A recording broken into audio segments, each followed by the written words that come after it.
Ishmael. Don't give me Muhammad made that claim. I want proof. I mean, Muhammad can talk garbage all he wants. I want proof from your Islamic books that his lineage goes from Muhammad all the way to Ishmael. The only thing we can find in your books is that it stops at a guy. His name is, let's see, Adnan. His name is Adnan. So Muhammad, his bloodline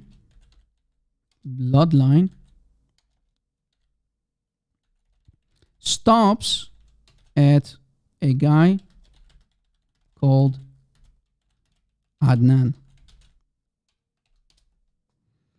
Right? That's what their scholars say. That's what the Sahaba say. Muhammad's bloodline stops at a guy called Adnan. They don't have anything going back to Ishmael. But yet Muhammad dares to claim that he comes from Ishmael. How so? How is this possible?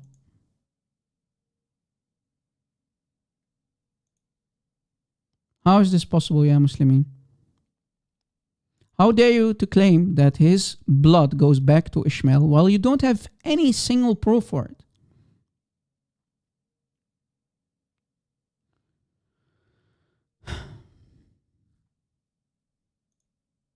Any Muhammadan? Let's see if I can find... okay. So guys, what I'm trying to say is this. Here is a family tree of the prophets, basically. You see it? Family tree of the prophets. Here you have on top Adam, right? Adam, the first human. Goes down, you have Noah, Abraham, Moses, Aaron, Jonah, Elijah, and so on. Here, in the bottom, you see Muhammad, right? Muhammad. Let me switch something off, guys. Okay. Here in the bottom, you see Muhammad. See? Muhammad. Muhammad. If we go to the left, you see all kind of names here.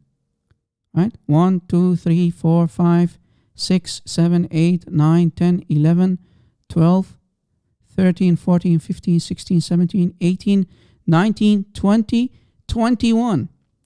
What the Islamic scholars, guys, what we can find in the Islamic books, they are saying that the bloodline of Muhammad stops here. But they cannot prove all these other names all the way to Ishmael. Here's Ishmael, you see it? The firstborn of Abraham. Here's Ishmael. They cannot prove that all these people, supposedly, they are connected to the blood of Muhammad. Muhammad's bloodline stops here, so how can they prove that this is going all the way back to the son of Abraham, Ishmael? They cannot prove it because it stops here. And let me prove it. Let me prove to you guys. Let me prove to you. Here. If we go to Sirah Nabawiyah by Ibn Kathir. Who? Sirah Nabawiyah by Ibn Kathir. The life of the Prophet Muhammad by Ibn Kathir. Look, page 52. We can read the following. Are you with me, guys? I hope I'm not putting you asleep because this is one of the nails on the coffin of Muhammad. This page is such a damaging page for Islam that no Muslim can do anything about it. The shuyukh, the scholars like Ibn Kathir did awesome damage. They put huge weapons in our hands that we now can use against their fake prophet in the court of law. This page is a huge weapon in my hands, guys, that I'm sharing on the screen with you. Look what it says. Abu Umar bin so and so stated in his book, blah blah blah. Okay, that Ibn Laha, I don't know what. If it was Arabic, I could have read it.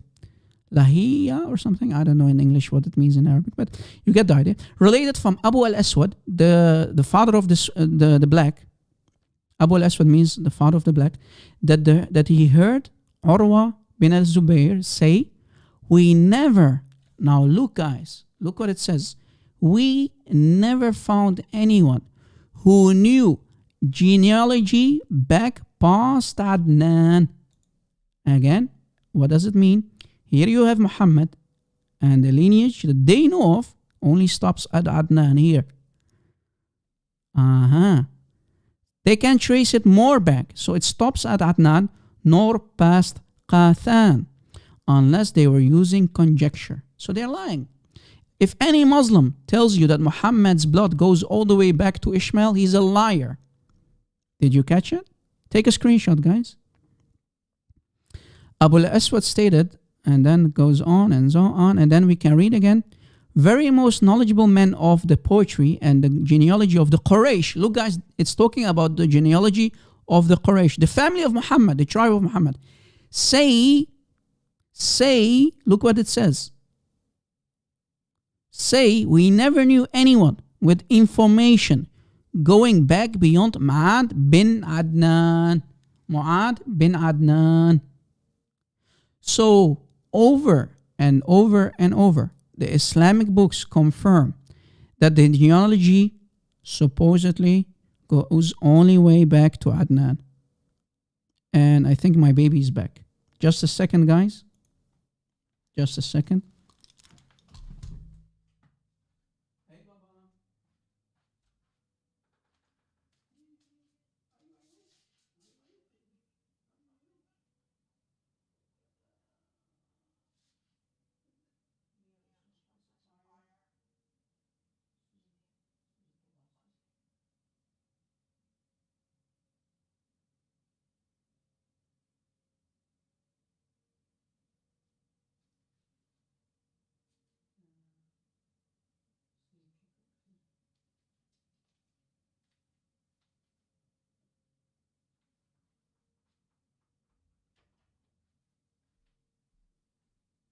Yeah, close the door behind me, guy. I hope he will continue sleep. Let's see.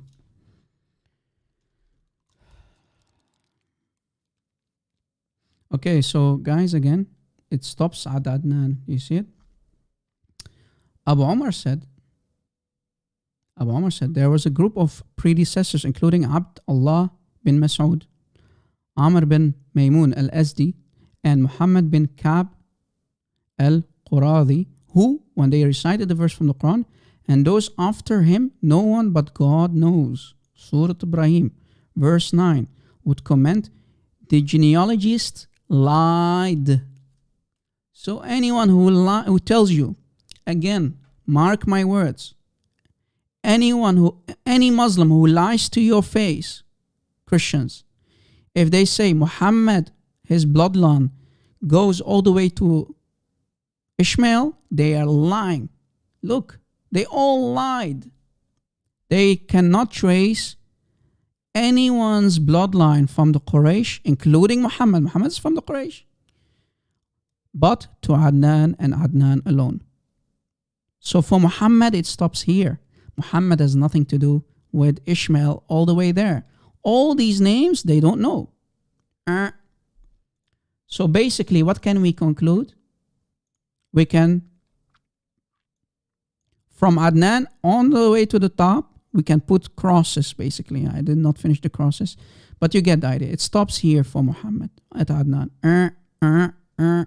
Here is Ishmael. Boy oh boy, this destroys Muhammad. This destroys the standard Islamic narrative. When you do a deep dive, I'm a scuba diver. when you do a deep dive, I'm a scuba diver. things get very, very Yeah, awkward. boy. When you do a deep dive, I'm a scuba diver. when you do a deep dive, I'm a scuba diver. things get very, very awkward. When you do a deep Boy oh boy, when you take a deep dive in the Islamic books, things get really awkward for Muhammad and Islam.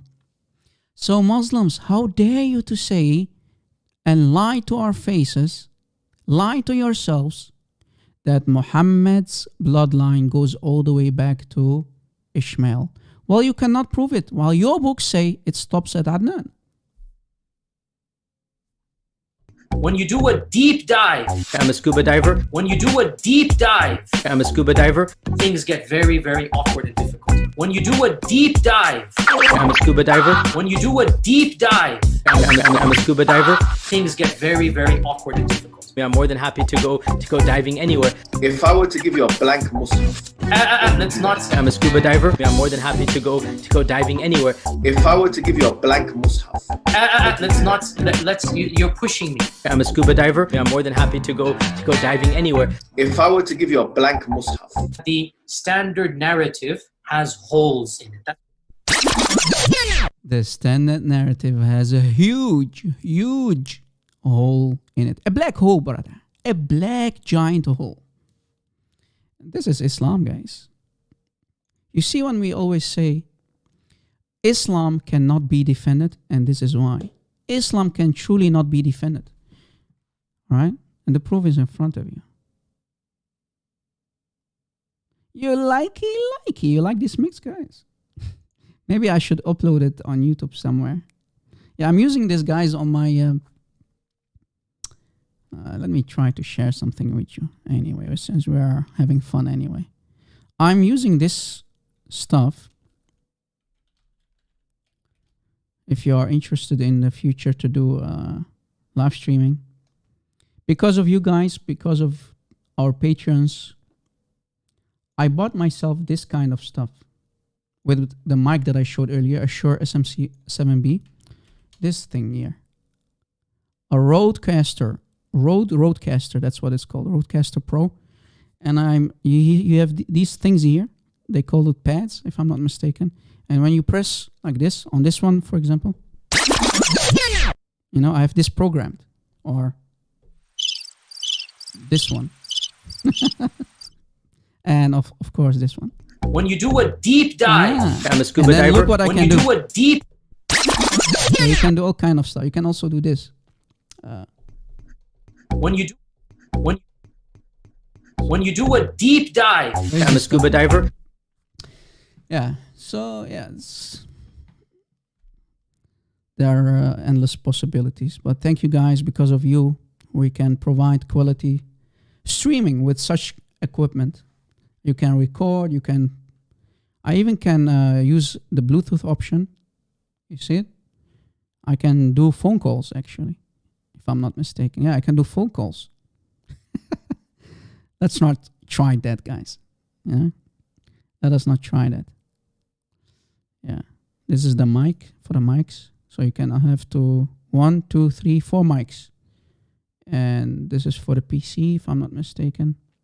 And this is for the sound pads here that you can program. Yeah, very handy. Is there any Muhammadan, guys? Is there any Muhammadan who maybe have evidence for us? Maybe you can provide evidence from your books proving that Muhammad's bloodline go all the way back to Ishmael, because the only books that I found, the books that we found claim that anyone who says to you, any Muhammadan who tells you that the bloodline of the Quraysh, look, the Quraysh, this is the Quraysh, right? The bloodline of the Quraysh, who tells you that the bloodline of Quraysh go all the way back to Ishmael, they are nothing but liars. That's what they said. We never knew anyone with information going back beyond Ma'ad bin Adnan. You see it? Beyond Adnan. We never knew anyone with information going back beyond Ma'ad bin Adnan. And anyone who said that it goes back to Ishmael, they lied. The genealogists lied. Wow, this is damaging. This is damaging to Muhammad and Islam, guys. It stops here and here alone. Any Abdul. Egbert Programmer, I myself believe that the real father of Muhammad was probably Waraqa ibn Nawfal, yes. The real father of Muhammad was Waraqa ibn Nawfal, because you know why? Let me try to tell you why. In the time of the Quraysh in Mecca before Islam. And I did a live show with our brother Adam Seeker the other day about this. Before Islam, you had practices. Yes, you heard it correctly. You had practices that Muslim women, they went to nobles. Remember Waraqa ibn Nawfal, the Waraqa ibn Nawfal. Ibn Nawfal is family of Khadija, right? He is family of Khadija, the richest woman. And women, poor women, who wanted to have quality seed, children, from nobles, like Waraqa bin Nawfal. They used to go to such men, even if you're married. Let's say you're a married woman, like Amina, the mother of Muhammad. You're a married woman. You go to a noble guy, noble man, from a noble family, rich guys. Maybe in your back, in your mind, you think, hey, if I get a child from him, maybe when he grows older, he can get rich, he can get smart, because he's from the bloodline of nobles of the Quraysh, like Waraqa bin Nawfal. So Waraqa bin Nawfal, I believe that he had sex with Amina. Amina used to visit Waraqa bin Nawfal while supposedly Abdullah was still alive. She went and she kept going to him to get a child. She did not sleep with her husband. She kept visiting Waraqa bin Nawfal in his bed to get Muhammad. That's what I believe. Why am I saying this? Why, oh why? I hope that if the baby doesn't wake up, I can try to prove it to you. Let's see.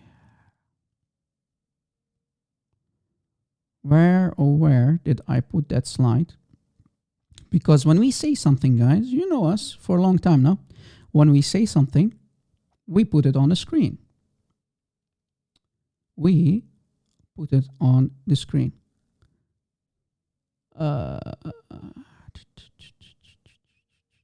Where, man, I need to do something about my slides. It's becoming really overwhelming. I have so much books, guys. You have no idea. I have so many slides that I created in the past for you guys doing my live shows. Sometimes it's like trying to find a needle. All right. Anyway, let's see.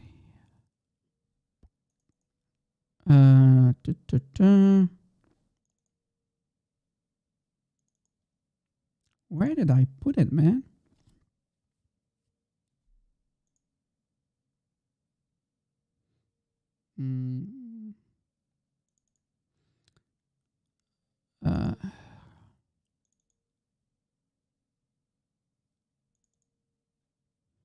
I have put it somewhere, but I don't know where.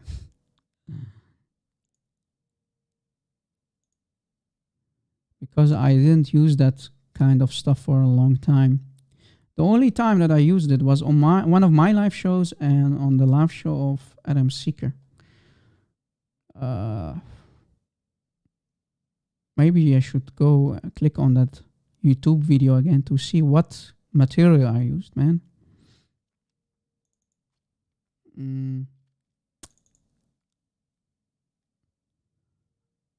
Is Adam Seeker here, guys? Maybe Adam Seeker remembers what book I used. Is Adam Seeker here with us? Mayday, mayday, Adam Seeker, are you there?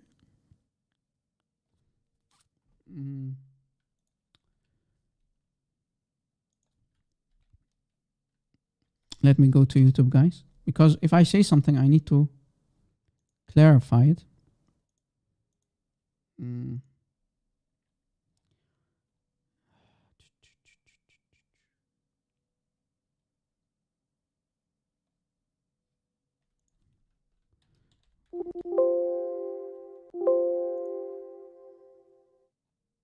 Okay, I think I found... okay. I found okay.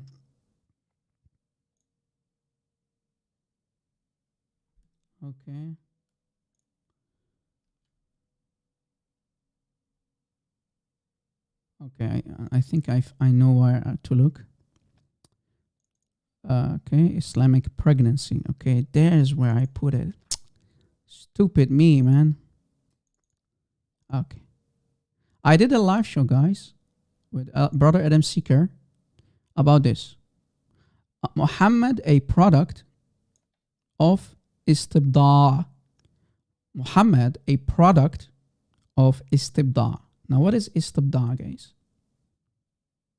Are you focused, guys? I hope you are interested to know why we claim that Muhammad was a product of istibda'. What is istibda'? Let us first learn about what istibda'. Are you still with me, guys? I hope I'm not putting you asleep.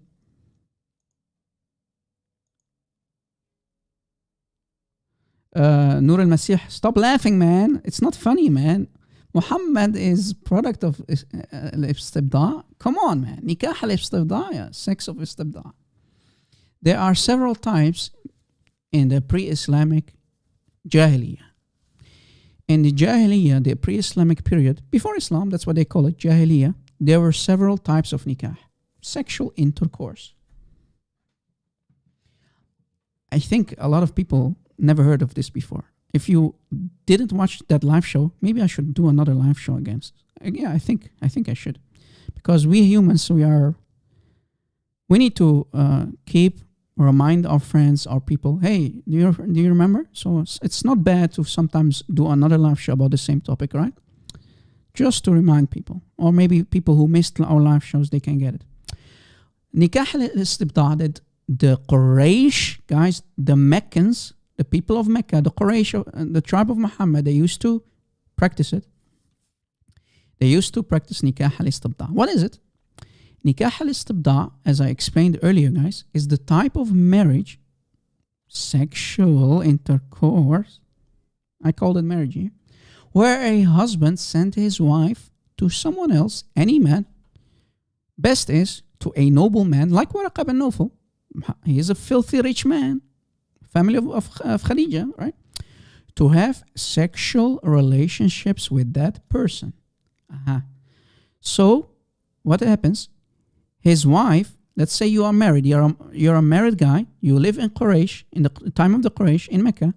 You sent your wife to another man. You're married to her, right? She's your wife, but you sent her to another man to have sexual intercourse till your wife becomes pregnant from that other man. You are not allowed, right, to have sex with your wife, because if you want to have the seed of that man, if you're going to sleep with your wife, maybe she will become pregnant of you. So during that time period, her husband refrains from any intimate relationship and sexual intercourse with his wife. So she can become pregnant of that other man. That's what nikah al-istibda' means in a nutshell, guys. Sending your wife, again, in a nutshell, sending your wife to let's say a noble man from a noble bloodline, like Waraqa, to have sex with your wife so you can get seed, noble seed. That's what the Muslim women, sorry, may God correct me. Sorry, I didn't mean to say Muslim man. If you are a man that used to live in the pre-Islamic period, okay? I'm correcting myself. Rob, you're finished, no? That's what I meant. If you're a man who lives in the Jahiliyyah period before Islam. So when Muhammad came, he started to forbid all this. So let's say this is Amina, the mother of Muhammad. Her husband sent his wife to Waraqa to sleep around with him for a couple of weeks, months. She becomes pregnant from Waraqa ibn Nawfal. Amina becomes pregnant from Waraqa ibn Nawfal.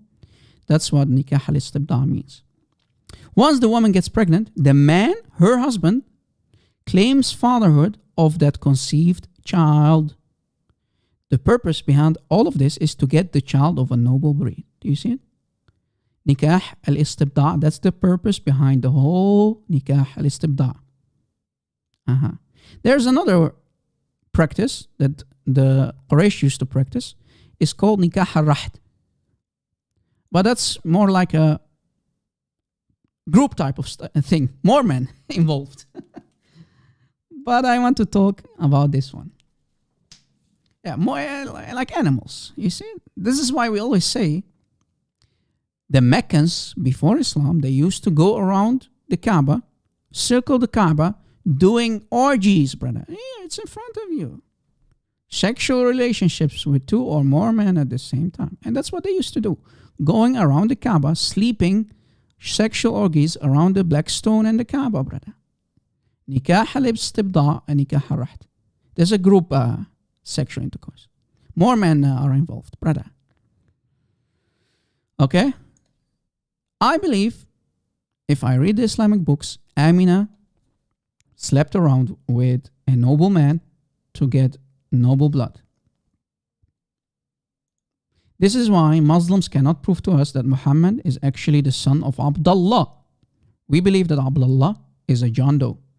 And this is why they need to come up with fabrications that Muslim women can be pregnant up to 4 years, up to 7 years. Remember, I mentioned this earlier today. Muslim women can be pregnant for 7 years, 10 years, and so on and so on. So now, okay, let's see. Now that we got the idea, let's see. And I go to a book that I found online. We go to a book that I found online.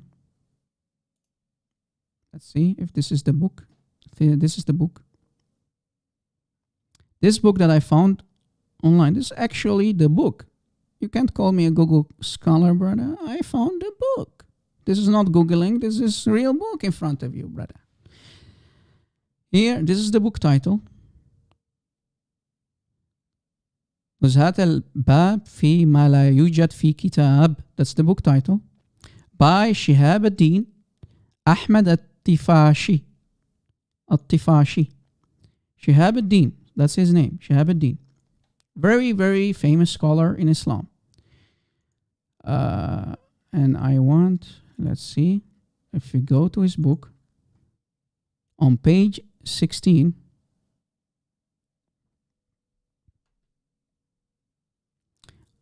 page 16 of this book, the title on top, you see, Nikah al-Istibda'. Nikah al-Istibda'. Nikah al-Istibda'. Do you have any Arabic speaking people in the live chat? You can confirm this. Let me try to make it bigger. Page 16 of this book. Again, this is the book title. You can download it if you're interested, if you know Arabic. By Shihab ad-Din Ahmad and so on. Page 16, you can read that during the time of the parents of Muhammad, and if we can read here this part, Walid al-Rasul in Arabic means the father of Muhammad, the father of the prophet, of the messenger. Abdullah, if you Muslims claim it's Abdullah, Walid al-Rasul, the father of the Rasul, of Muhammad, of the messenger Muhammad, قد تعرض لمثل هذا. Basically, what we can say is that the father of Muhammad, he could have been involved in this kind of sexual intercourse with his wife. And here, Amina, we can find the name of Amina.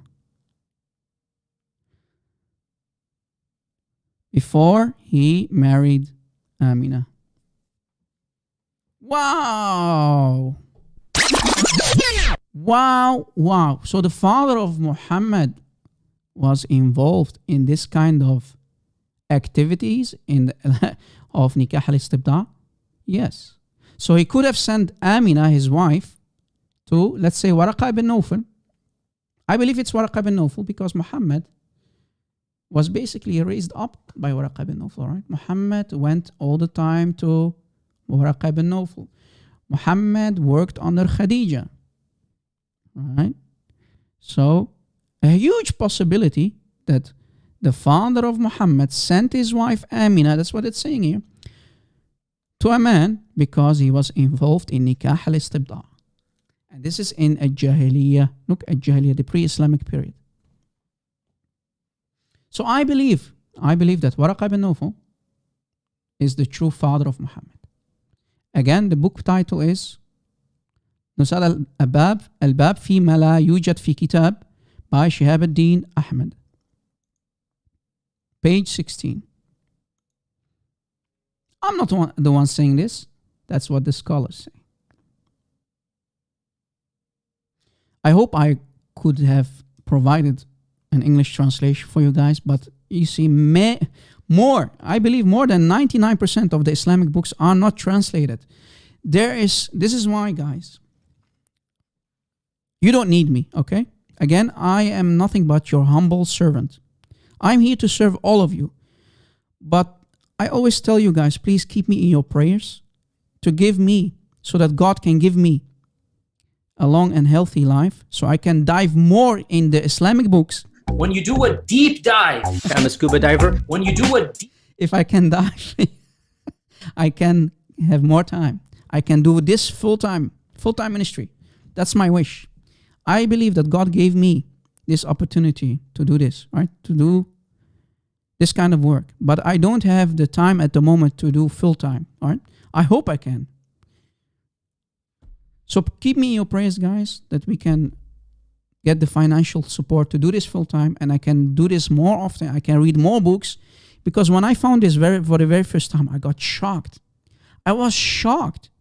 This is in the Islamic books, that the father of Muhammad, Walid al-Rasul, the father of Muhammad, was involved in nikah al-istibda, sending his wife Amina to get noble seed, in this case Muhammad. So, big possibility, according to the Muslim scholars, that Muhammad is a product of nikah al-istibda. Wow! So guys, please keep us in your prayers so we can do many amazing live shows, epic live shows like these in the future, to expose Islam even more than we do so. Because I believe there are so many damaging stuff in the Islamic books that we still need to find, because I need to read those books, but I need to have time to read those books. There are so many books, man, that we can use against the Prophet of Islam. So many books. So many books. Right? Muhammad, a product of istibda. Right? Could be that Amina was sleeping around with many men. It could be possible, right? That she was involved in nikah al-rahd. That would be really amazing for Muhammad, brother.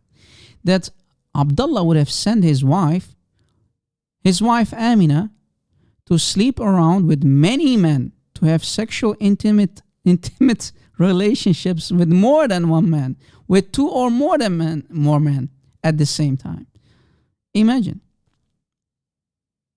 Wow. Worst case scenario, guys. This is worst case scenario. But if Muhammad is lucky, he would have been a product of nikah al-istibda. Now, guys, do you now understand why we always say the father of Muhammad is a John Doe?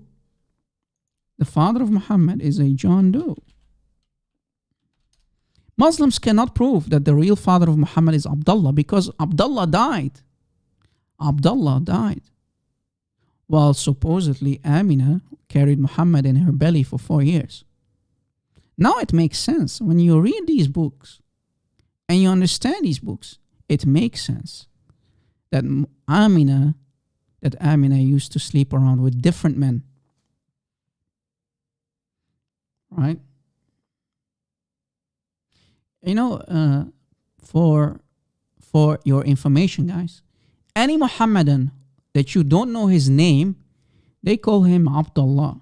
That's why the father's name of Muhammad, his name is Abdullah, meaning the slave of Allah. Could be anyone, right? The slave of Allah. Could be Hassan or Hussein or this and that. It's a John Doe name. A John Doe. Anyone. Can be anyone. Right?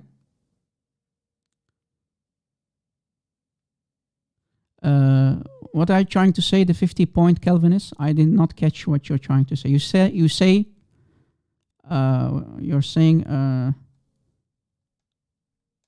let's see. Some claim his father died 4 years earlier. Yes, that's the point. Yeah, that's the point. Yeah. That's the whole point.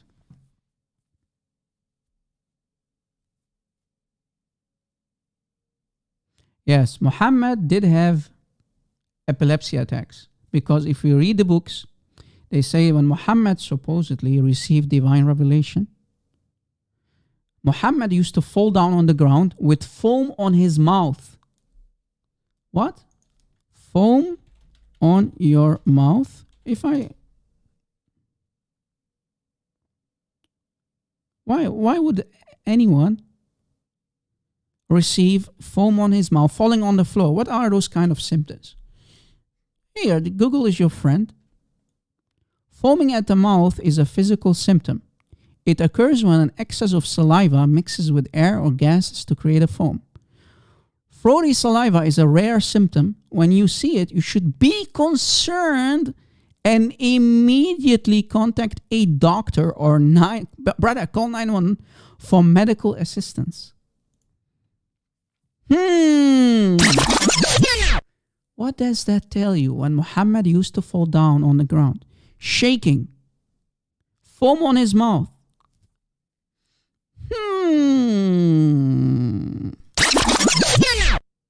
Oh boy, epilepsy. Yeah? Seizure. Right? You're getting seizures. All right. Get medical assistance ASAP. All right.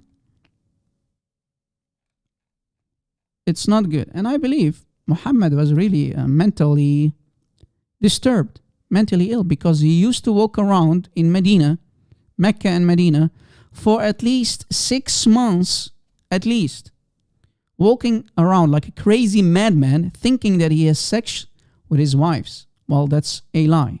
Here, sunnah.com.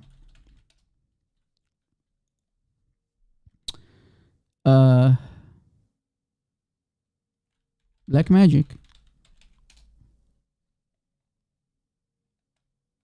Let's see if we can find the hadith.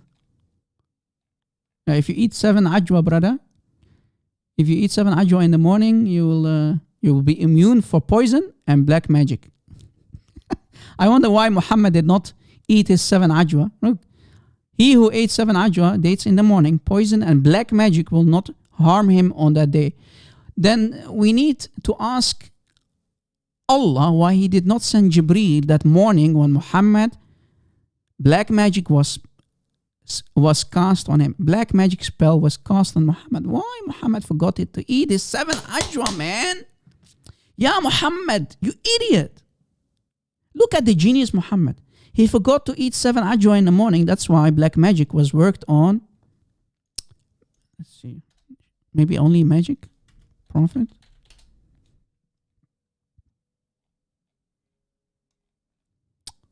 It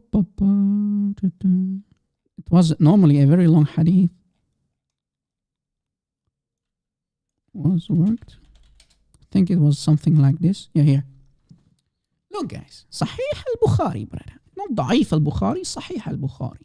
Hadith number 6391. Right? Let me click on it to give you the link. Any Abdul? Yeah, any Abdul? What happened to the Abduls, guys? Any Abdul? Maybe it's too embarrassing for the Prophet of Islam, brother. Narrated Aisha. Read with me, guys. Please focus. That Allah's messenger was affected by black magic. Oh boy. So much, guys, the black magic spell was so much that Muhammad used to think like a crazy madman that he had done something which in fact he did not do. Imagine Muhammad is walking in Medina, in the streets of Medina and Mecca, acting like a crazy idiot because of a black magic spell that was cast on Muhammad. And he invoked his Lord for a remedy. Brother, why didn't you tell Muhammad about the 7 ajwa, 7 dates? He should have eaten that morning 7 dates so the black magic would not have affected Muhammad. Then one day he said, oh Aisha, look Muhammad, guys. Look at the Majnoon, guys. Jinn possessed Muhammad. Majnoon. Jinn possessed Muhammad. That's the Arabic word. Majnoon. Crazy madman. Do you know that Allah has advised me as to the problem I consulted him about? Aisha said, oh Allah's messenger, what's that? He said, 2 men came to me and one of them sat at my head and the other at my feet. And one of them asked his companion, what is wrong with Muhammad, man? What is wrong with Muhammad? What is wrong with this crazy man? The latter replied, he is under the effect of black magic. Oh boy, this is the Rasul. The former asked, who has worked magic on him, on our prophet, brother? The latter replied, Labid bin al-Asim did that. The former asked, with what did he work the black magic? The latter replied, look at this story, beautiful story. With a comb and the hair. So someone stole a hair from the comb of the Rasulullah.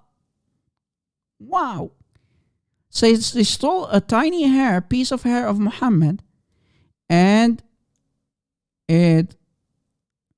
which are stuck to the comb. So they stole a hair and the skin of the pollen of the date palm tree. The former asked, where is that? The latter replied, it's in Darwan. Darwan, okay. And then if we continue reading, you see it's a very long hadith. I'm looking, there's another one. What happened to that one? Where it says that where Muhammad is sleeping around with his wife, or thinking that he's sleeping around with his wife. Let's see. There are multiple versions.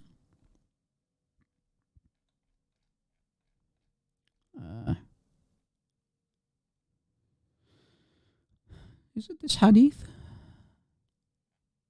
Maybe they changed the translation, guys. I don't know. It's a very long hadith.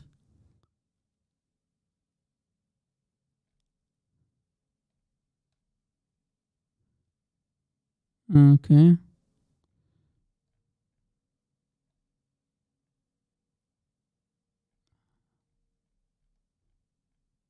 Maybe this one. Let's see.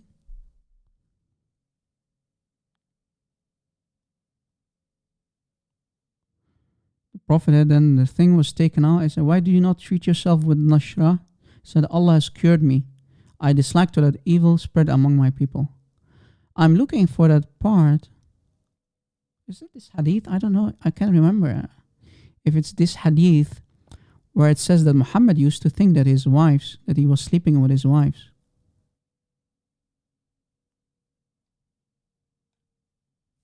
Am I looking at the wrong hadith, guys?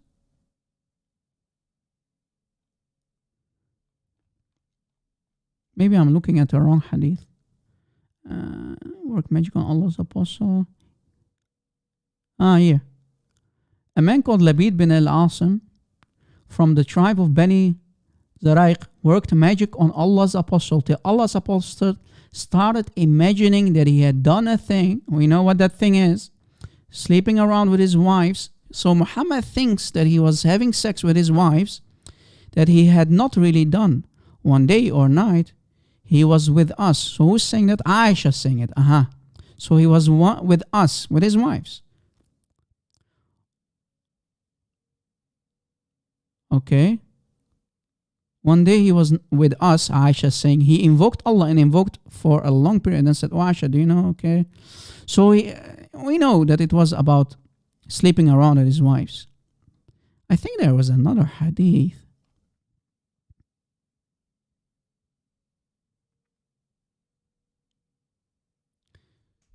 Maybe they are not translating it correctly, but what else is new? But I think this is this hadith.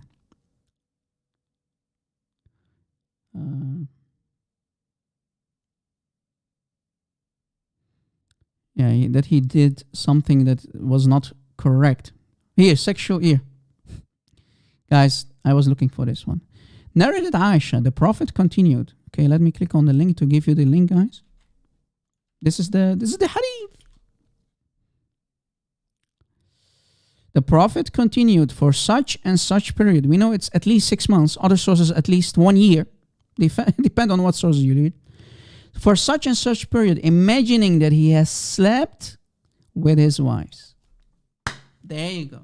So imagine Muhammad used to walk around thinking that he was sleeping while he was only, I don't know what he was, maybe he was eating. Well, it was not true. He thinks that he is having sex with Aisha, or maybe with Hafsa, or maybe with this wife or that wife. Well, he was only imagining it, walking like a majnoon, a crazy madman. And you call this a prophet of God? Where is Jibreel? Where is Allah to protect him? Do you remember what the Quran says, guys? According to the Quran, Shaitan cannot affect a slave of Allah. Okay, the baby is awake, guys. Just a second.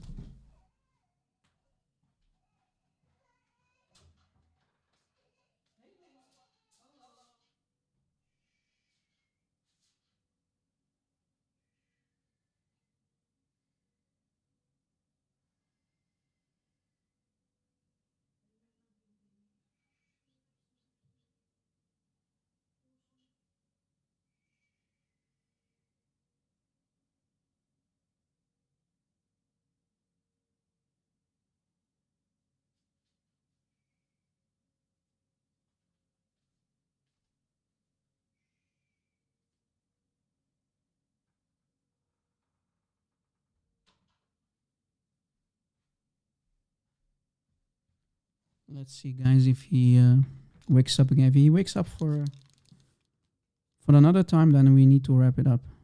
I put his pacifier in his mouth and then he sleeps. Yeah. Kids, right? Yeah. Thank God for this awesome kid, man. I'm really a happy dad, a blessed dad. Me and my wife really received an awesome gift from above, from the Lord. And I hope anybody who is listening or watching who is thinking about becoming parents, it's really beautiful. Yes, you won't get sleep much if you have a young kid, young baby, but hey, it's worth it. It's worth it. I think he's asleep. I'm looking at the baby monitor again, so I hope he will not wake up. Guys, are we having fun or what? Man, I think it's a long live show today. How long are we live, guys? How long are we live? I started around 1, 2. Wow. 4 hours and 30 minutes passed. 4 hours and 30 minutes? Really? Wow. 4 hours. God is good. God, thank you so much that we can stay live for so long to expose this cult. Man. Thank you, Jesus. Thank you for giving us the patience and the energy. Over 4 hours. Wow. What a blessing. Thank you guys for being here with us so long. Thank you so much. Thank you for your support. God bless you. Guys, you see, again, let us go back. You see, Muhammad, they call Muhammad the final prophet. But the final prophet was not protected by Allah from black magic. Clearly, there's nothing fishy going on here, right? Allah in His Quran promises that He is going to protect any slave of His. But in the hadith, we see, in Sahih Bukhari, brother, we see over and over and over again that Aisha reports that Muhammad was a madman, walking around like a crazy mad man, a jinn-possessed, a demon-possessed man, only because one person, an enemy of Muhammad, stole a piece of hair from his comb and cast a black spell on him. Only because of a tiny piece of hair. Wow. Wow. Wow. It's Da'if Bukhari, brother. It's not Sahih Bukhari, it's Da'if Bukhari. Muslims, I advise you to leave Islam today. We have done so much damage today. We have showed you so much evidence that Muhammad cannot be a prophet. Please come back home to your Lord and my Lord, Jesus Christ. We are not here because we hate Muslims, guys. We are here for the truth. We are here for the truth, nothing but the truth. And any Muhammadan, guys? Do we have any Muhammadan? Is there any Muhammadan in the live chat? Don't tell me we... 7 dislikes at least and no Muhammadan. Let's see. Let me call... I think I missed a call from Brother Alexander. Let us give a brother a call.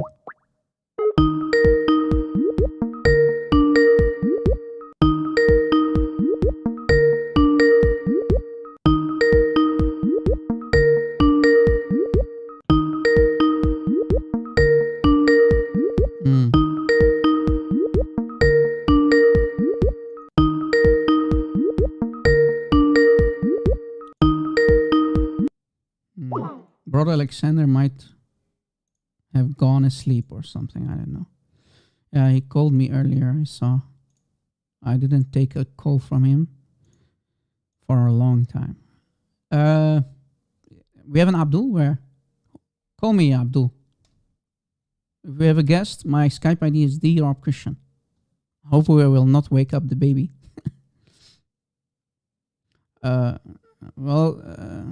We need guests, yeah. Maybe if there's a Muhammadan who can defend Muhammad for us in the court of law. Today is a court of law, guys. An online court of law. Isa called me and I thought, hey, maybe he can redeem himself earlier. Right? So if you missed it, you can rewatch this very live show. And I thought maybe Isa, he would have called me to redeem himself. But he came and called, and he only wasted our time today. He didn't came to have a nice conversation again. Right?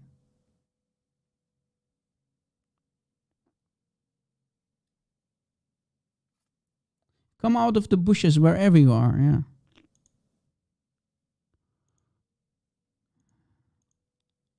Nikah al-istibda'. Boy, oh boy.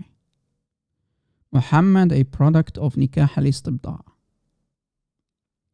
Any Muhammadan?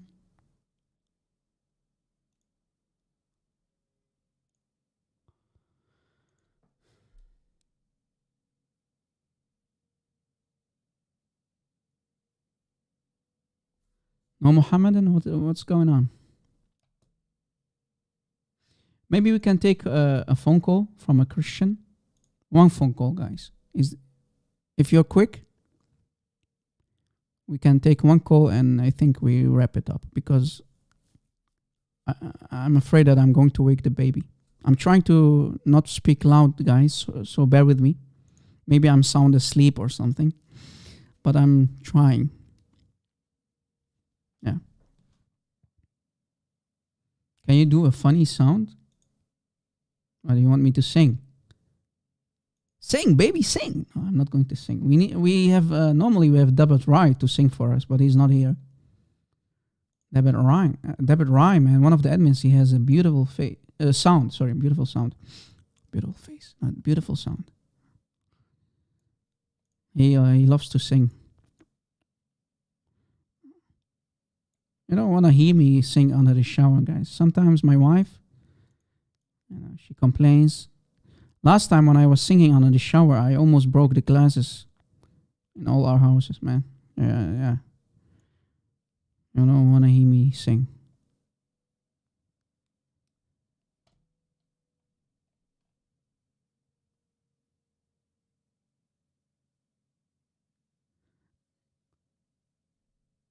Why, Hendrik?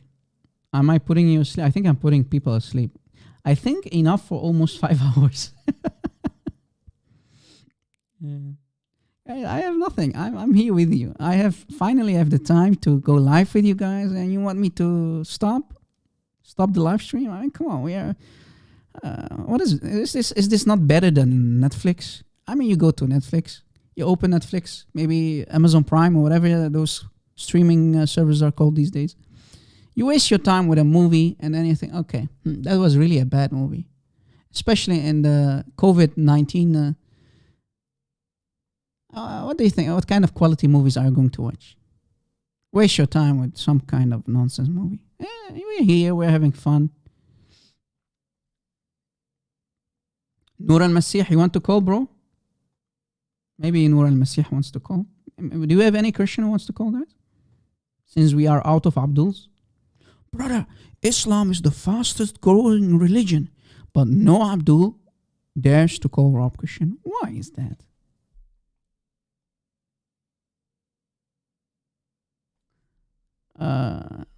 Please, a photo of Muhammad? Really? Nah. Okay, here, I have one for you. This is Muhammad, brother.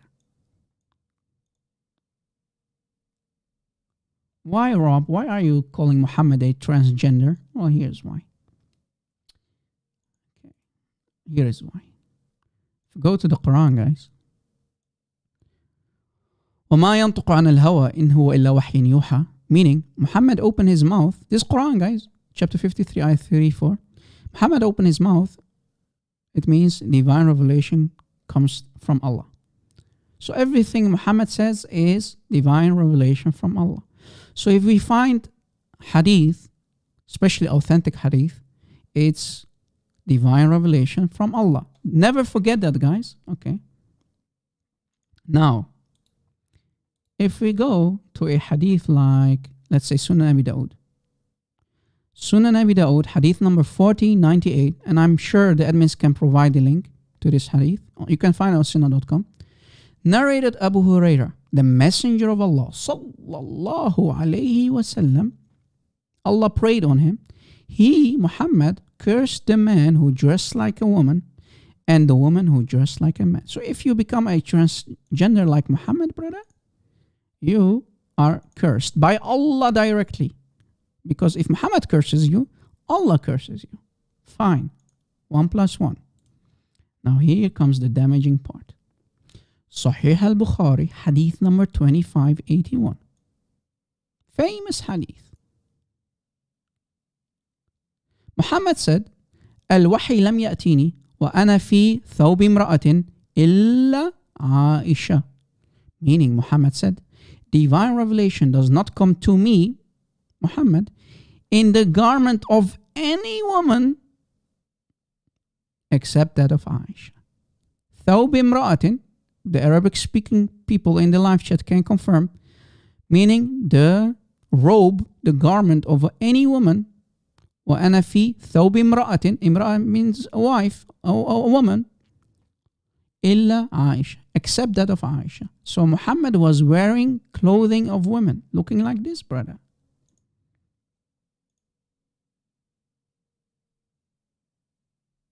So Allah cursed Muhammad. What?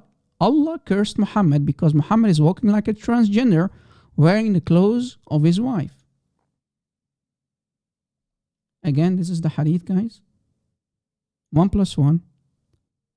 Muhammad curses anyone who is a transgender, right? You wear clothing of women. Since you, Muhammad, you hypocrite Muhammad, you are walking around wearing the garment of Aisha, that means you are cursed, fake, fraud prophet. You see how easy it is to use Muhammad's own words against him in the court of law?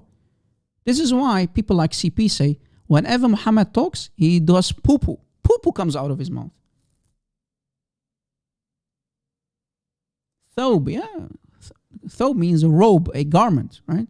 Thobe. Thobi means of a woman. وأنا في ثوب امرأة إلا عائشة. Now, these fools, these liars, look what they did, guys. Can you, admins, Carolina sister, can you provide the link to that of Sahih al-Bukhari? This is Sahih al-Bukhari, so I can open it. Maybe I'm faster than you. Let's see. Let's see who's faster. You or me, Carolina. Go ahead, Carolina. Let's go. Let's see if I can find it.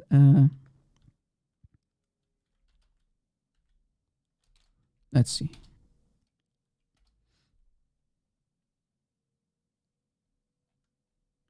Let's see if I can find it for you guys. I want to show you the deception in Islam. 25, 61, 25, 61, 25. Sahih Bukhari 25. Oh, not 61, 81.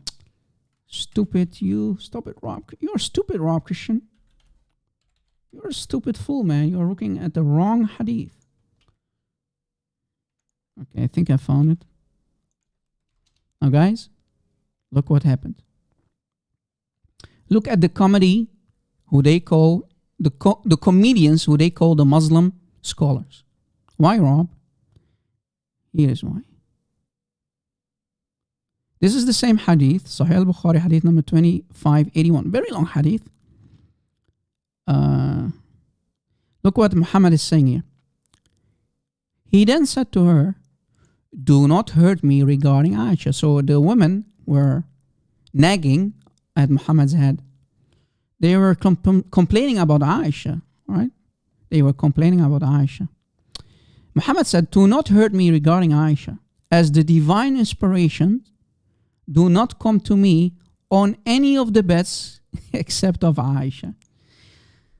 You see these evil, disgusting, filthy liars, these sons of Satan, who they call the scholars, they are so embarrassed, they need to lie in their translations. And remember, more than 85, actually more than 90% of the Islamic population on this planet do not speak Arabic.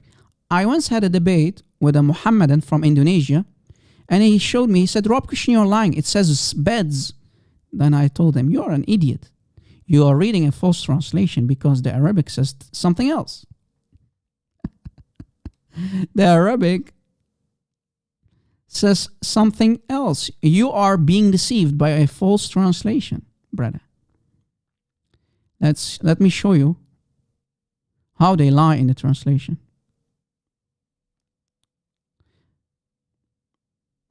فإن الوحي لم يأتيني وأنا في ثوب امرأة إلا عائشة. Here. Copy. Let's see what Google will say. Let's see if Google is infiltrated by the lies and taqiyya and deception of the Muslim scholars, guys. Here's the Arabic. وأنا في ثوب امرأة إلا عائشة. وأنا في ثوب امرأة إلى عائشة. Google, yeah, it comes out funny, but you know, it's a robot. Look at the translation. Does it say beds? What does it say? And I'm what? And I am in the dress of a woman except for Aisha. How did a dress, a thobe, a garment, how did it become beds? You filthy liars. How did it become beds? I want to understand. I want to understand. These Muslim scholars, guys, are they not afraid that one day someone like me, like Rob Christian or Christian Prince, any Arabic-speaking, or maybe even a Muslim who is truthful with himself, how is he not suing these people, right? How are they not going to these scholars and grab them by their beard? You filthy evil son of Satan, how dare you to lie to the ummah like this? How are you so embarrassed about our transgender bisexual prophet that you need to change the clothing thobe into beds? Huh? Why are you lying, you filthy bastard? How did a thobe imra'atin, how did it become a bed? Yeah, they changed from garments to beds because they are too embarrassed that Muhammad was a transgender. Muhammad used to look like this, right? Imagine, this is the thobe of Aisha. Remember, in Islam, Muhammad, according to Islam, Muhammad used to put kahl on, right? Makeup. So, 1 + 1. Muhammad would have looked like this. But guys, maybe more white than this, okay? More white. Muhammad was very white. If you would look at your eyes, you will almost go blind, brother. So Muhammad was very bright, very, very, very white, and he had a garment on him, wearing makeup. I mean, what's left?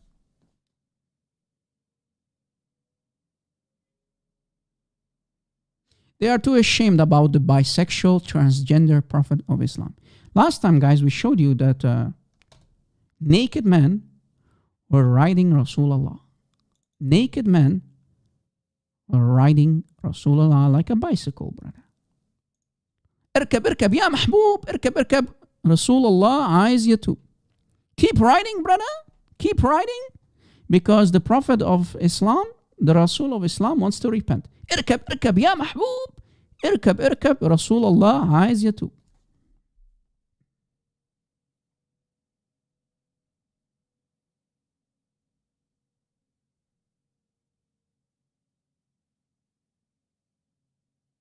Any Muhammadan guys? اركب اركب يا محبوب اركب اركب رسول الله عايز يتوب. Muhammad was ridden by naked men that used to look like Indian black people from India. They used to ride Rasulullah all night long. All night long. All night long. I mean, Lionel Richie would have been proud. Lionel Richie, that American singer, would have been proud. Riding Rasulullah like a bicycle, like a donkey? Yes, brother. It's in their most trusted books, guys. It's in their most trusted books. If you missed it, let me show it, guys. Let me show it to you. I have at least 3 to 4, even to 5 Islamic references that confirm that it's Sahih Hadith. Here is the first. Brother, you're a Google scholar, brother. No, this is the book. This is the... Ibn Fibn wants me to show the book. I'll show the book. And I'll put it in his face, Ibn Fibn.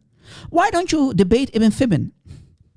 That's what Isa said today, right? Why don't you debate Ibn Fibn? You think Ibn Fibn would dare to call me? You think Ibn Fibn, Farouk, would dare to call me?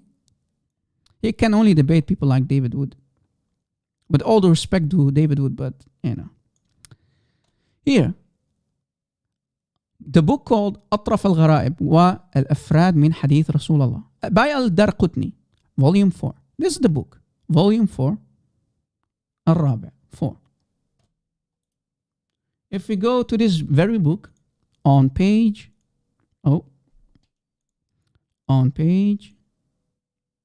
100, we see the hadith mentioned on this page, page 100. In Arabic, dots are 0, so 100, page 100. We go down. This is the hadith. And we see that Muhammad was being ridden by people called Az-Zut. Let me make it a little bit bigger. كأنهم الزط. They are meaning basically black Indian look-alike people. We scroll down. We see that the isnad is what? Isnadahu sahih. This is the first reference. Let us go to a secondary one. Ibn Kathir. Yes, that Ibn Kathir, who gave tafsir for the Quran, the famous tafsir of Ibn Kathir. If we go to another book of Ibn Kathir, in this case, this one is called Jam' al-Masanid wa as-Sunan. Jam' al-Masanid wa as-Sunan, volume 26, by the Ibn Kathir. This is the cover. This is the book. Right? And we go to, let's say, page of this book. Page 7,526. 7,526. 7,000 in Arabic. The 0 that looks like a 0 is a 5 in Arabic. 7526. 7,526. Right?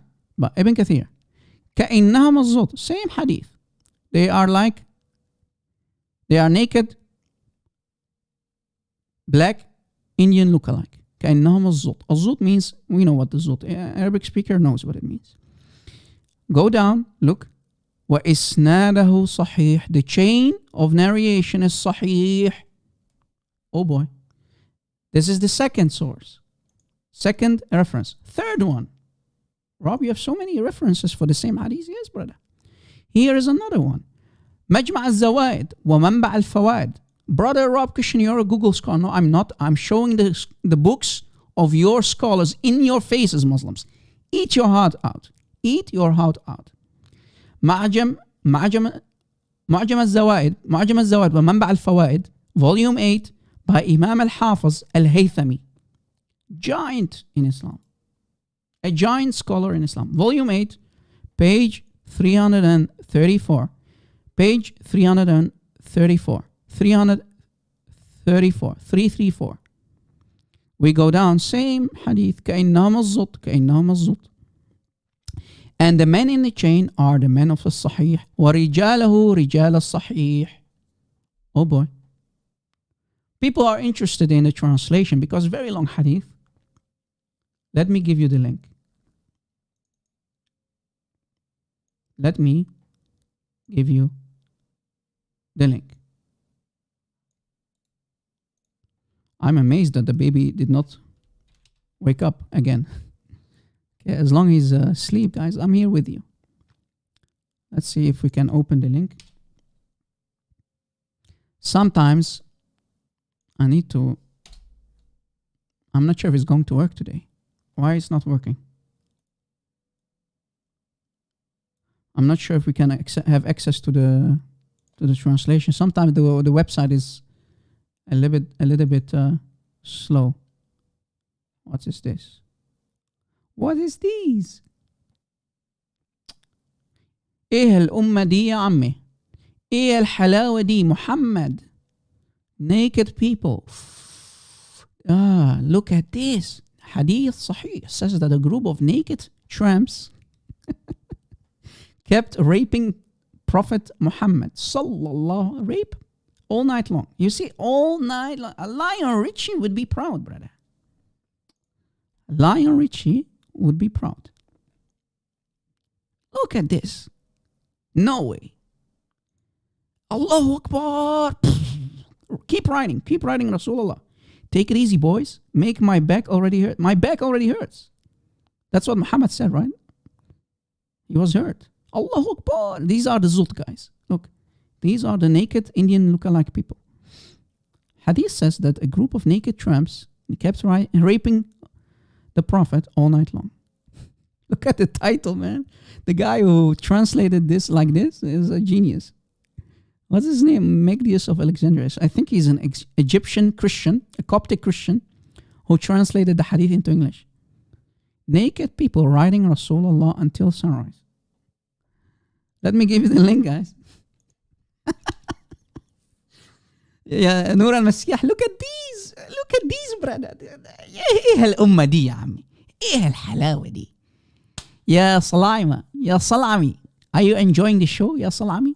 Guys, we call someone who is a black stone kisser in Arabic salami. Salami, black stone kisser. In Musnad Ahmad, we find the following hadith reported by such and such, so many people, right? From Abdullah ibn Mas'ud, the writer of the Quran himself, that guy. From Abdullah ibn Mas'ud, one of the writers of the Quran, one of the four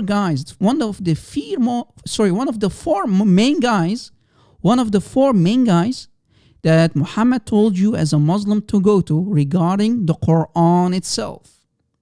Abdullah ibn Mas'ud, that guy, giant Sahabi, like Ubay ibn Ka'b, right?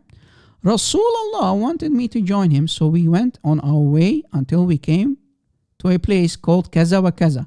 Guys, when you say in the Arabic, Kaza wa Kaza means to such and such. So they don't know the exact name of that place. Kaza wa Kaza means such and such place. Meaning, he refused to mention the name of the place, right? He doesn't tell, Abdullah ibn Mas'ud does not tell us what the place is, okay?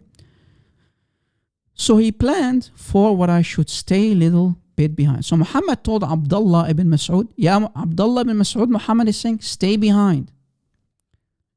Stay behind, okay? And he keep that distance as if I did not, I will be killed. So Abdullah is saying, basically, if I did not stay behind, I would have died. I mean, I understand. If naked men are going to join and ride Rasulullah like a donkey, raping him all night long, of course, it's very dangerous, brother. You might die. I mean, a group act, brother. Yeah, gay porn is nothing compared to what happened to Muhammad.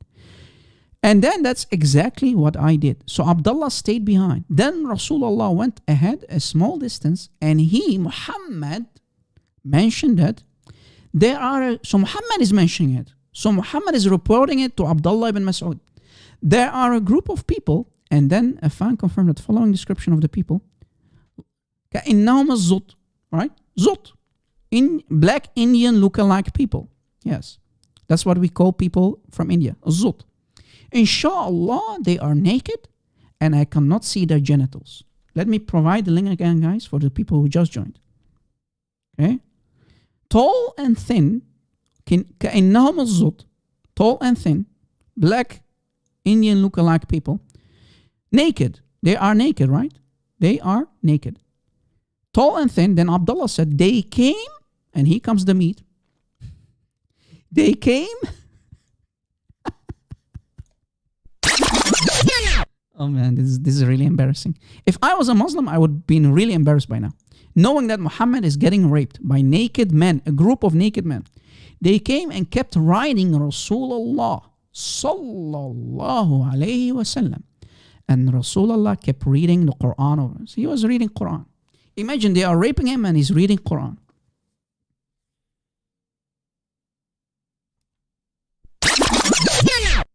When you do a deep dive, I'm a scuba diver. when you do a deep dive, I'm a scuba diver. things get very, very awkward and difficult. When you do a deep dive, I'm a scuba diver. when you do a deep dive, I'm a scuba diver. things get very, very awkward.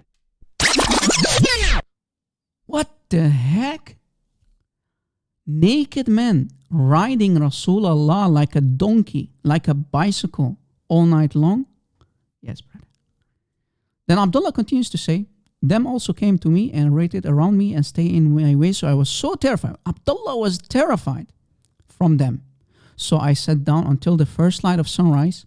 When they left, when the naked men left after finishing Muhammad off, then Rasulullah came feeling heaviness and pain. I wonder why Muhammad had pain. Where did Muhammad had pain, do you think? Because of them being riding him. Translation is funny, but you'll get the idea.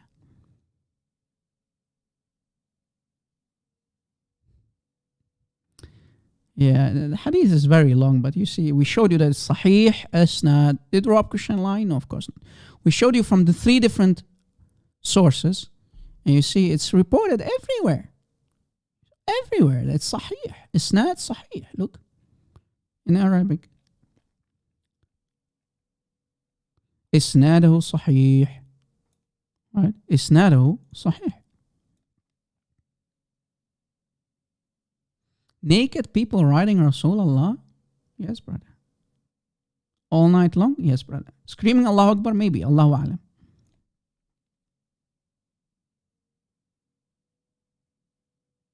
Muhammad confirms that it hurt him. Now take a wild guess where it hurt him. Janky Charlie, who told you that Muhammad was an illiterate? Which donkey told you that Muhammad was an illiterate? I mean, come on, this is 2021. Didn't you already get the notification, the idea that Muhammad could read and write very well? The lie is exposed. Muhammad could read and write better than you and me, man. What are you talking about? Muhammad could read and write very well. Right? Because the word for reciting is tartil. Tartil. Not iqra. Iqra. Iqra means read. And even in Sahih al-Bukhari, we showed you often, guys, many times over, that Muhammad could read and write very well because he asked for pen and paper to write. Give me pen and paper, brother. I need to write something for you. So if we go to Sunnah here,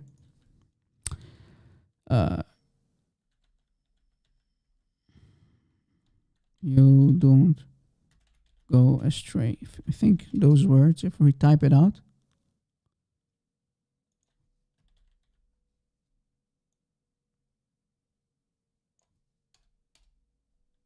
Oh. Rob, your English, man. Okay. Yeah. Sahih al-Bukhari, hadith number 7366. When the time of the death of Prophet... Hey, this is Ibn Abbas reporting it. The Ibn Abbas. Wow. When the time of the death of the Prophet approached, well, there were some men in the house. Among them was Umar bin al-Khattab. The Prophet said, "Come near me." Muhammad is talking, right? "Come near me, ya Sahaba. O my companions, come near me. Let me write for you a writing after which you will never go astray." Do you see it?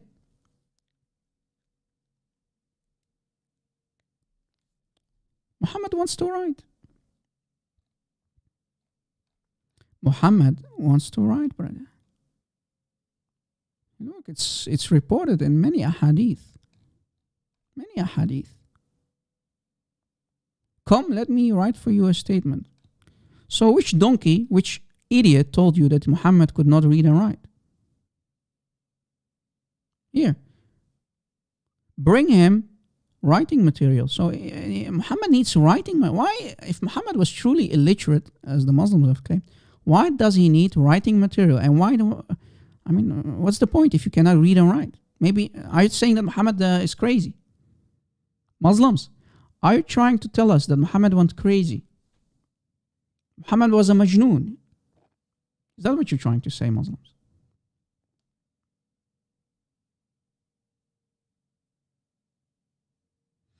Yeah, God bless our friends and families in Indonesia.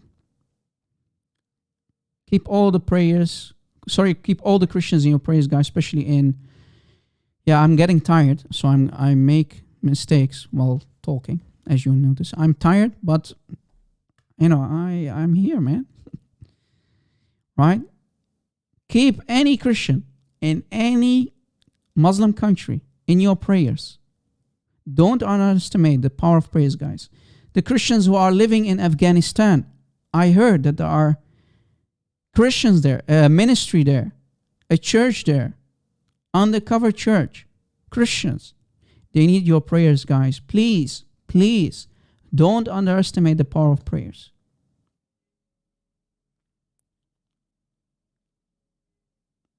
Imagine being a Christian now under the Taliban in Afghanistan. Must be really difficult. God bless you, Seven Seeds. How are you, my friend? Welcome. Is there any question in the live chat, guys? Yeah, guys, we are live for over 5 hours now. Really? Oh, yeah. I started exactly 5 hours. Wow. Wow. More than 5 hours.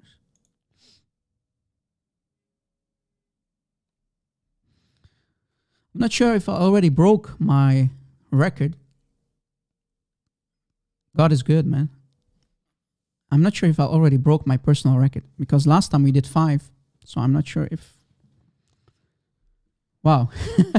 5 hours live, yeah. Thank you, guys. God bless you. Thank you for your support. Thank you for your financial support, for being here with us. Thank you so much. God bless you and your loved ones. Yeah, you know, guys, I mentioned this earlier today. Muhammad said, anyone who lives among the kafir, let's say you as a Muslim, you live here in the West, and you pay your taxes, let's say in the United States, maybe in the UK, whatever, in Sweden, you have to follow the kafir rules. According to Muhammad, Muhammad said, and I quote, "I disown any Muslim who lives among kafirs." What does that mean? So according to Muhammad, if you're a Muslim today and you live in the United States, you live in the UK, like Ibn Fibn, like Fifi, Shushu, Mimi, Lily, all of them, They are nothing but munafiqun. They are nothing but hypocrites. So now finally, Afghanistan is about to implement Sharia law. Complete 100% pure Sharia law. If you're truly a Muslim, you have no excuses left. The only thing you can do if you call yourself a true Muslim, you have to do hijrah. Hijrah means migration. You have to migrate to Afghanistan. You're out of excuses because according to your Prophet, he will disown you if you stay in a kafir country. Because Muslims always say, well, there is no Muslim country that implements Sharia law. Well, now you have one. You're out of excuses. So if you're truly Muslim, all of you Muslims must migrate. You must do hijrah to Afghanistan. Bye-bye, Abduls. If you truly are a Muslim, you have to migrate to Afghanistan. Bye-bye. Don't let the door hit you in the back. Bye-bye, Muslims. Brunei did not implement pure Sharia law, Cogito. I think Afghanistan will implement 100% pure Sharia law. So Muslims cannot lie to us and say, no, there is no country that we can go to. No, you can. Bye-bye. Don't let the door hit you in the back. Bye-bye. Ya munafiqeen. Bye-bye. Bye-bye. Bye-bye. Bye-bye, bye-bye. Yeah, we have an Assyrian song like that. You know, when you are in a wedding and they play a song, they sing bye-bye in the end of the wedding. Bye-bye. Bye-bye, bye. Guys, have you ever heard an Assyrian song before? Have you ever heard a Assyrian song before?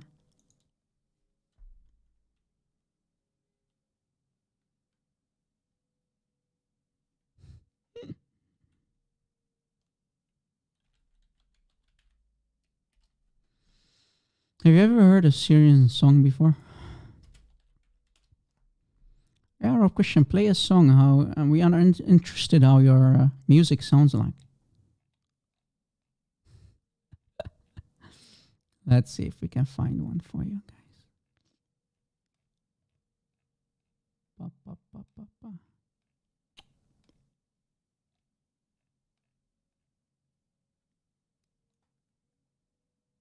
Let's see.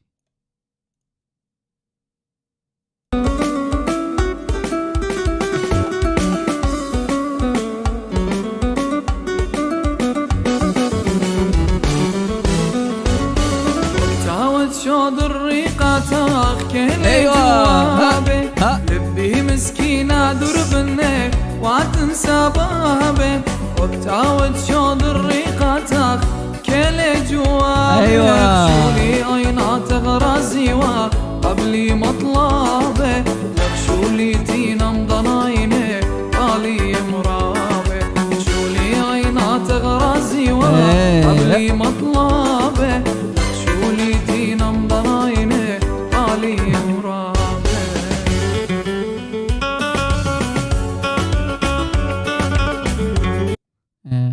Beautiful language, right? The Aramaic language, guys.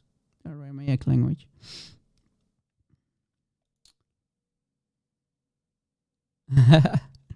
Nah, what does NSYNC has to do with this, man? What's wrong with you, man? This is Assyrian music, guys. Assyrian music. Do we have any Muhammadan? Yeah, I'm an Assyrian Christian, guys. For the people who are interested, I come from one of the earliest, you can say, bloodlines of Christianity. Kid you not. My family goes back all the way to the very first time, the very first time where Christians were called Christians in the book of Acts. And that was Antioch. We are originally from Antioch, guys. We are Aramaic speaking Christians from Antioch. That same area, for the very first time, where you find in the book of Acts, Christians are called Christians, followers of Christ. Yeah. Yeah.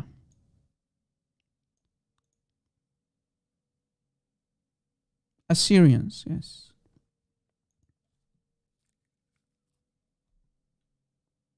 I'm originally from Antioch, yes.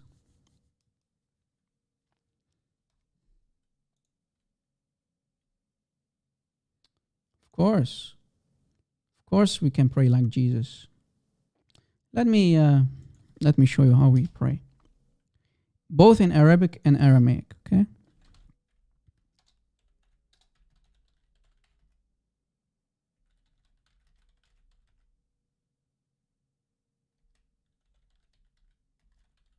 Let's see.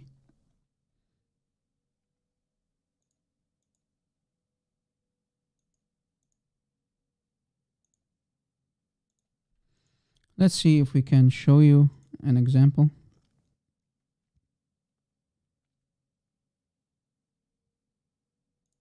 All right.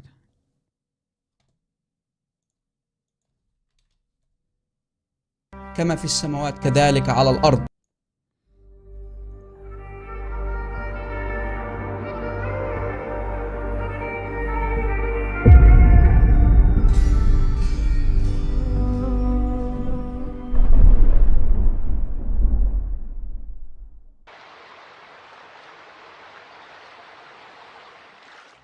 أبانا الذي في السماوات ليتقدس اسمك ليأتي ملكوتك لتكن مشيئتك كما في السماوات كذلك على الأرض.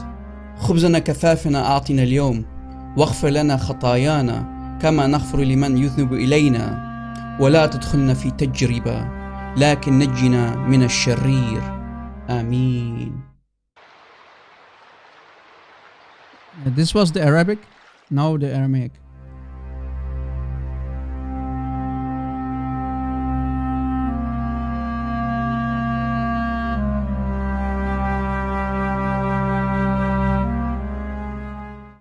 أوخانو أخيل صلاة وأتون أبون بشمايو نثقلاش الشموخ تيثي ملكوثوخ نهوي سبيونوخ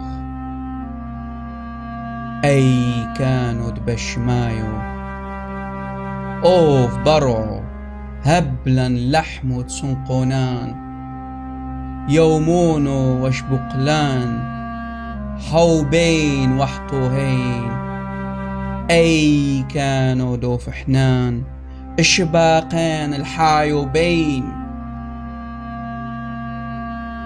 لو تعلان يسيونو إيلو فاصولان من بيشو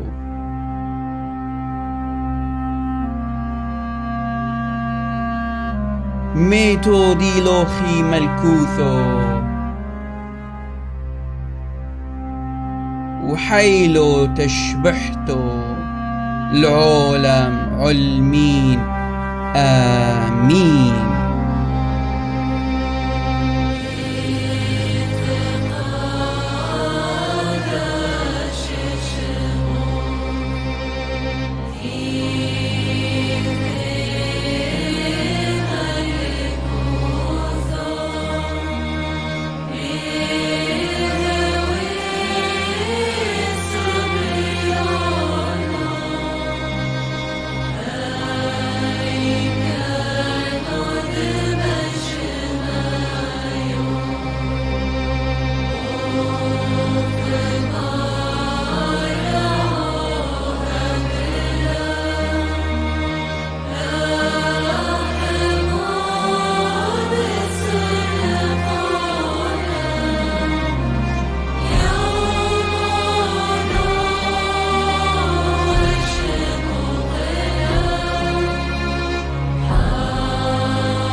That's the Lord's Prayer in both Arabic and Aramaic.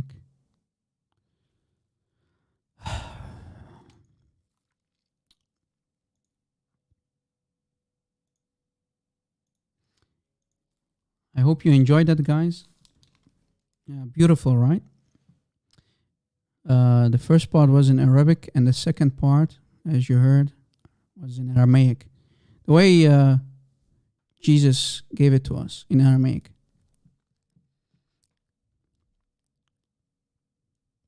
Imagine, guys, being there with the eyewitnesses, receiving for the very first time the Lord's Prayer. Lord, please teach us how to pray. Wow. Olam almin amin. Olam almin amin. Yeah. Guys, what do you think? Should we wrap this up or should we stay more? Should we stay here all night long? Yeah, today, guys, this was the original topic. Look how many topics we discussed today. I wish the admin who is going to provide the timestamps very, very much luck. A lot of luck, buddy. Yeah. What's the difference between Aramaic and Arabic? What's the difference between English and Chinese? Nona. What's the difference? Different languages.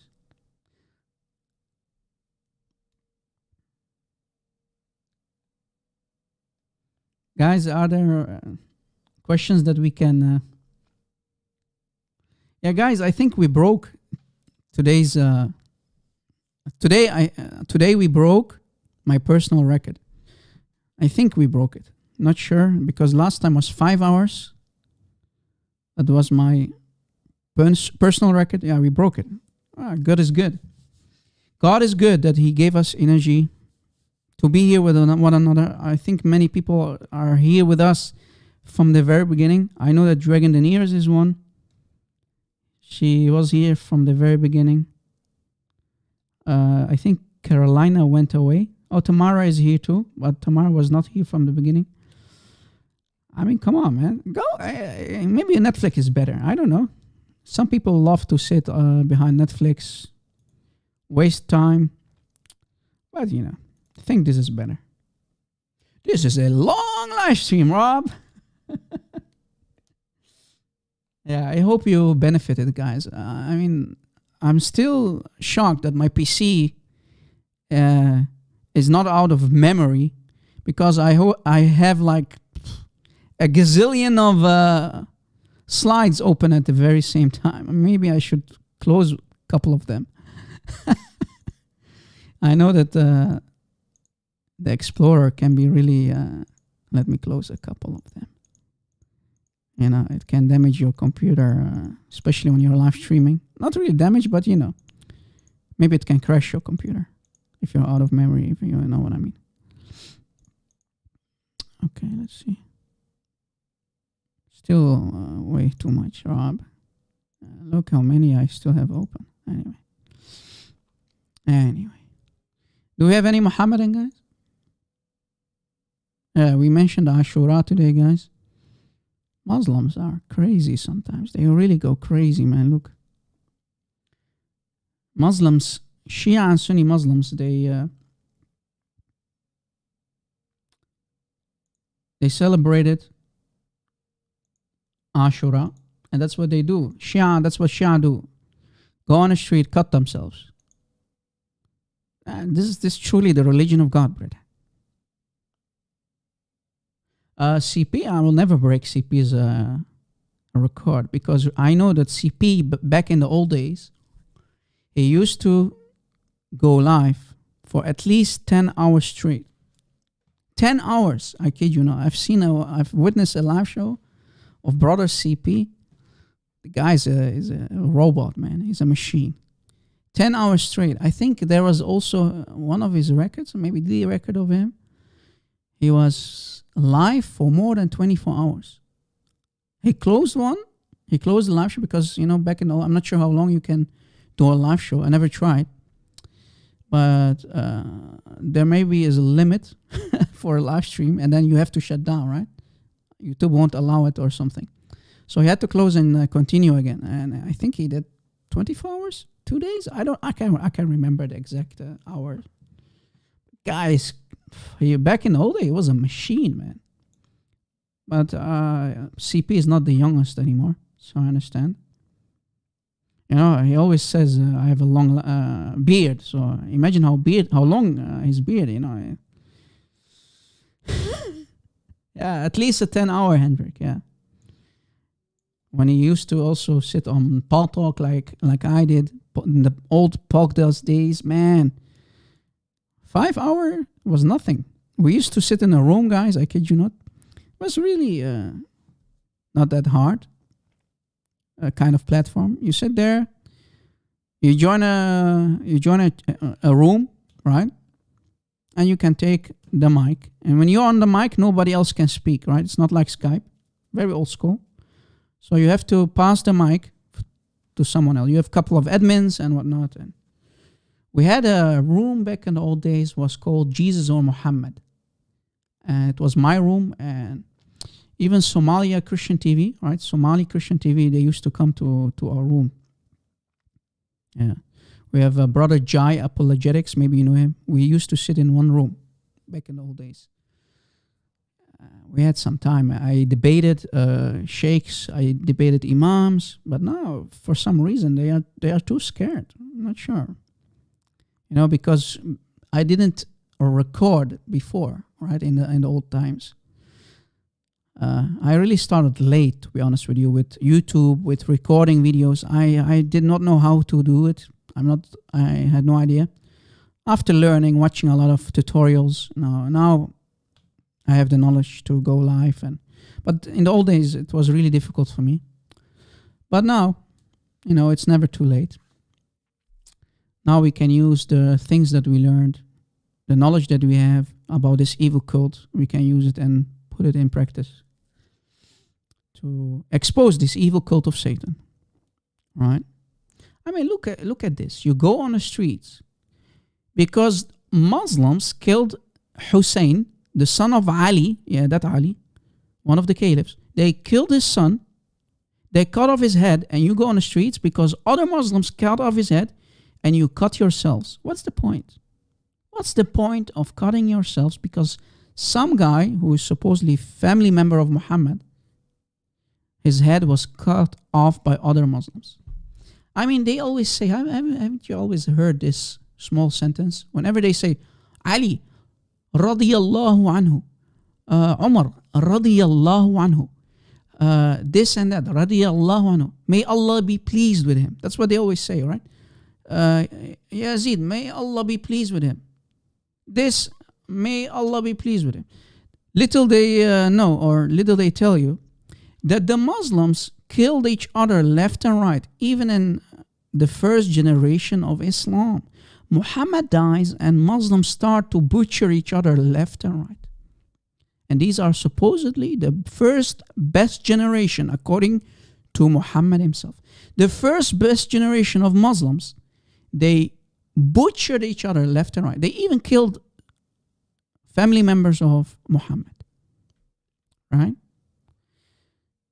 In the Battle of the Camel, guys, the Battle of the Camel between Ali and Aisha, and the Battle of Siffin, those two devastating battles, more than 100,000 Muslims died.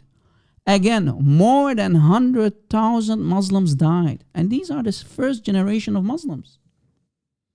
Yeah, and that's how basically Shia and Sunni came into existence, right? It's all about power. To who will the caliphate will go to? Right? It's all about power. It has always been about power, guys.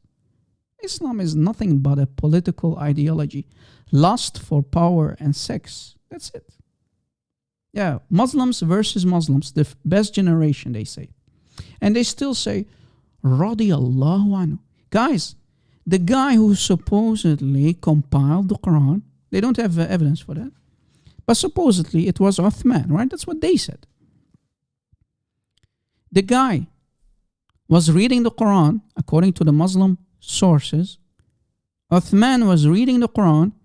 People entered his house and they butchered him. They butchered him. This is Uthman, guys, who was one of the 4 rightly guided caliphs, right? One of the 4, right? They put arrows in his throat. Can you imagine? According to the sources, one arrow went from in his ear through his throat. And they say these people, these Sahaba, radiyallahu anhu, may Allah be pleased with them. Murderers, filthy murderers, butchers, or radiyallahu anhu, may Allah be pleased with them.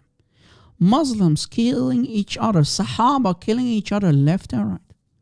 Only for power. It's only for... You know why? I wanted to do a series about these incidents, guys, in videos, if God wants us to do so.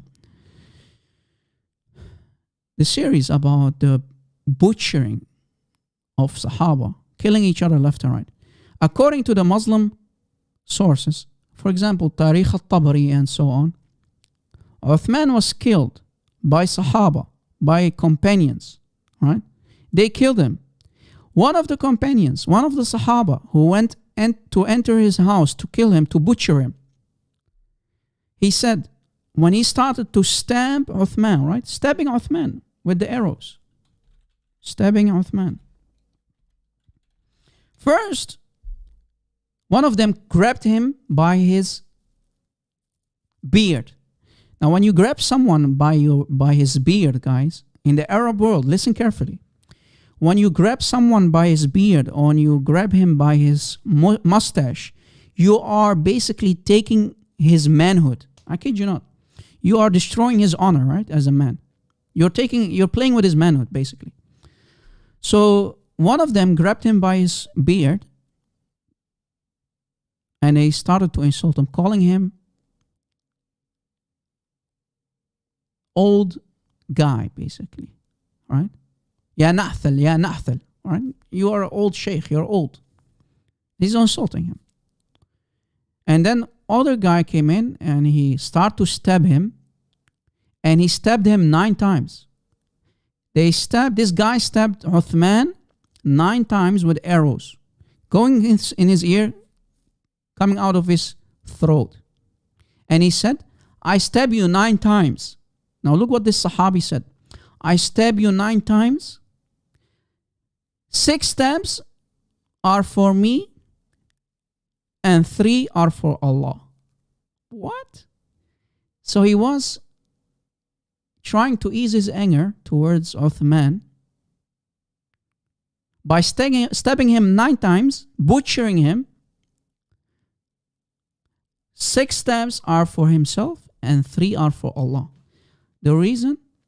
Uthman burning the Qurans and Uthman giving power, because remember when Uthman was in power as the caliph,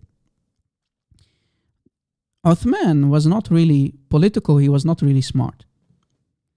Right? He was not really strategic. What did he do? He gave all the best positions, the political positions, to family members. And Muslims were not happy with that. And they wanted to, other Muslims to take high positions in the Islamic Caliphate. So one day, a guy would become a governor of a city, right? And at that very moment, one of the family members of Uthman was the leader, right? He was the government. So they wanted to replace him. And Uthman agreed. He agreed with the people that a family member of Uthman would be replaced by another Muslim. What did Uthman do? Uthman, right, sent in secret a command. He wrote a document. Uthman himself, with his own hand, he wrote a document and he sent it with a young boy to that region. And this young boy, they captured him. And they found out the hidden message of Uthman, right, that he wanted to kill the guy that would replace his family. So the guy who is going to take the position instead of the family member of Uthman, they would kill him in secret. And when the followers of the new guy found the hidden message, right, the command to kill that guy, they went and all hell broke loose. And that's how basically the fitna started. They called fitna, right? That's how the fitna started. And that's how, one of the reasons why Uthman was killed, stabbed 9 times. If that's not enough, guys, if butchering Uthman was not enough, they even buried him among Jewish dead people, right? Dead Jews. They dishonored his body. They dragged his body on the streets. I kid you not. If that's not enough, they buried him among Jews. That's an insult for your dead, right? Look how much hatred the Sahaba had for one another. And Muhammad called them the best generation. The best generation of butchers and murderers. Radiyallahu anhuma. May Allah be pleased with them. Really? What is the source that you're talking about? Tarikh al-Tabari, brother. For example, Tarikh al-Tabari. Let's see what sources. Yeah, Miskin. Call me. Let's see who's the Miskin. Let's see who's the Miskin. You or me? My Skype is open, brother.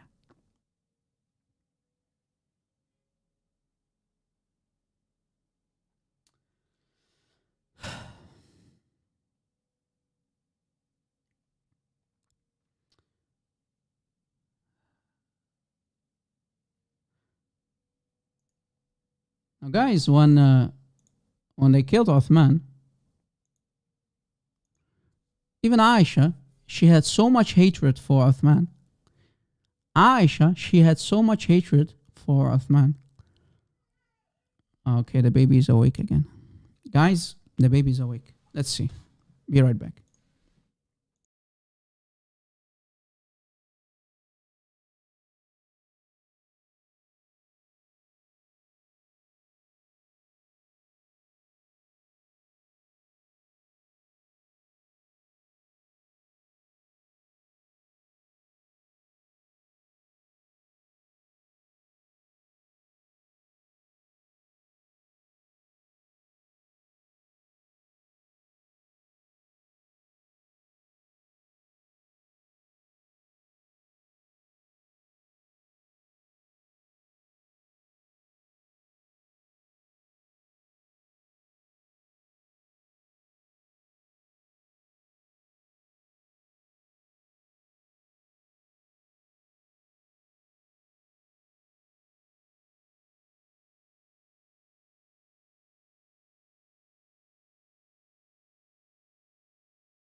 Yeah, guys, I'm giving the baby some milk. He is awake. So let's see. If he doesn't go to sleep, I have to shut down. Be right back, guys. Bear with me, okay?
Are we still there, guys? Maybe, let's see. You drank some milk. Story of my life. All right, guys, we're still here. Okay. I hope I'm not putting you asleep, but you know, I'm here anyway. My wife is not at home, so I'm alone with the baby, and I'm lucky that the baby is taking a long sleep. So now and then he'll be awake. He's moving, but I think he's going to sleep again. Oh, he's awake. Oh, he's awake. Just a second, guys. Yes, Papa, I'm here.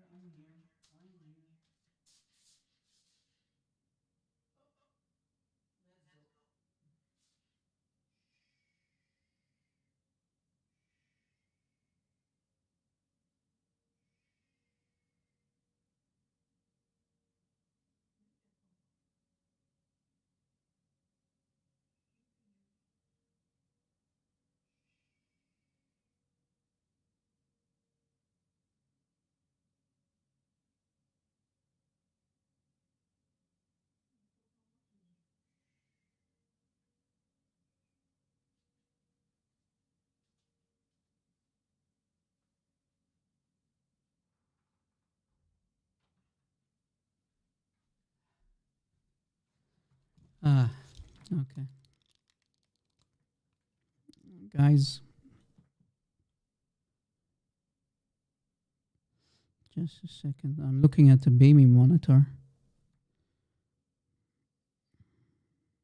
Yeah, I think he's going to go asleep. He needed something to drink, you know. All right, the baby is okay. I think we're good to go. Are we good to go? He's moving. I'm not sure, guys, if we need to continue or not. I'm not sure if it's a smart idea.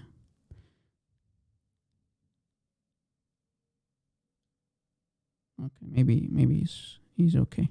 All right. Yeah, I'm taking good care of the baby. I mean, he's asleep. What can I do more, Nuna?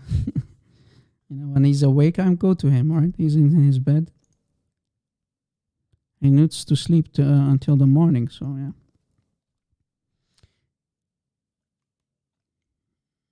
He's in the next room here beside me. So and I have my baby monitor here. It's working. If he's going to wake again, then it's over, guys. Okay, guys, he's awake. I have to wrap up. Thank you for being here, guys. I really need to wrap up. God bless you. Yeah, I think it's smart. See you another time again, guys. Bye-bye. Bye-bye. God bless.